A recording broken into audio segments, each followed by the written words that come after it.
I hate cheesy romance. I hate when over-persistent romantics try to teach cold-hearted realists about the power of love. And realists say stuff like, I don't believe in love, only science. But of course, they're making out on a rooftop by sunset. I hate star-crossed lovers I know are never ever going to stay together, because one of them has cancer, or just boarded the Titanic, or is leaving in the morning in a jet plane and doesn't know when they'll be back again. Rooting for a couple when everyone knows they'll end in heartbreak feels like such a waste of time. I hate scenes where characters stare lovingly into each other's eyes for 4 minutes straight.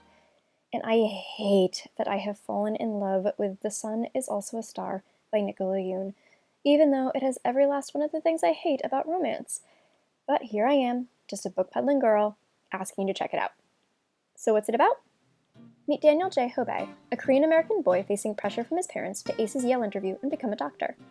It's a future he dreads, since what he really wants to be is a poet. Not even kidding. He's spontaneous and believes in signs, destiny, and the power of love.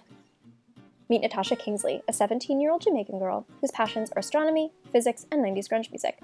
She believes in observable facts, the scientific method, and not much else, never mind fate. And love? Natasha thinks that love has an infinitesimally small half-life that decays to nothing, and when it's gone, it's like it was never there at all. Bleak. Thanks to a series of coincidences, or destiny, they meet. Daniel thinks falling in love with Natasha is his inevitable future. Natasha thinks he's kinda sexy, but, well, you already know how she feels about love. Daniel claims he could get her to fall for him scientifically if she just gives him the rest of the day. Natasha humors him. You see where this is going, right? Ugh. To complicate things, Natasha really knows there's no chance of them getting together because, unless she has a very lucky meeting with a lawyer today, her family will be deported at 10 p.m. since they're undocumented immigrants. Ugh. The cherry on top? One of the steps in Daniel's scientific love scheme involves staring silently into each other's eyes for exactly 4 minutes. Ah! Okay, you know why I should hate this book. Now, let me tell you why I love it, and why it's worth checking out. First off, Daniel and Natasha are more likable than their stereotypes, and they have internal struggles outside of the vanilla problem of, will the boy get the girl?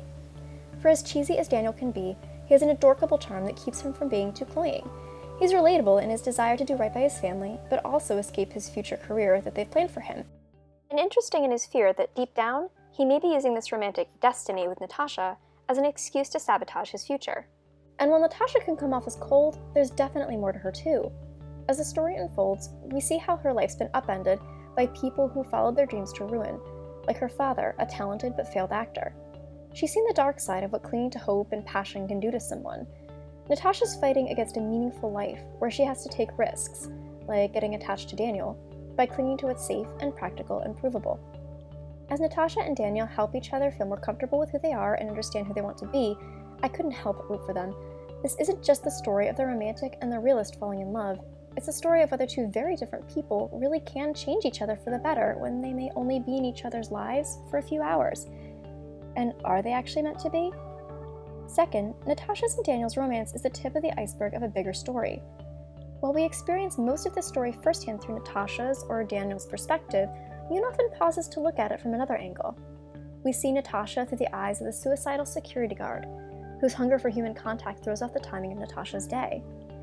We see the story of the train conductor whose awkward religious announcement leads Daniel off the subway and down the street where he first sees Natasha. Through Daniel's and Natasha's fathers, we see how their choices have brought their children to this day. So this isn't really a story of star-crossed lovers. This is a story of two people whose relationship is part of a chain of events forged from the tragedies and triumphs of strangers and families. Their story reflects how the smallest connections between people can be deeply meaningful, how chance meetings can change the trajectories of entire lives, and how the love that binds them isn't simply a force for good. Sometimes it's a catalyst for heartache and regret, and rejection too. It's the story of all the forces that brought two people together, and about what meant to be really means. As these stories weave into Daniel's and Natasha's day, it gives their budding romance much more depth, making moments that could have been sappy all the more bitter and all the more sweet. So when our couple finally does the whole staring into each other's eyes for 4 minutes straight thing, well, don't let me spoil it. Who would I recommend this book to? If you like a lot of heart, intersecting narratives, and authors who play with the way they tell a story, or if you sometimes find yourself wondering about the great what-ifs of life, give The Sun Is Also a Star a chance. And if, unlike me, you really do like romance, I mean, what are you waiting for?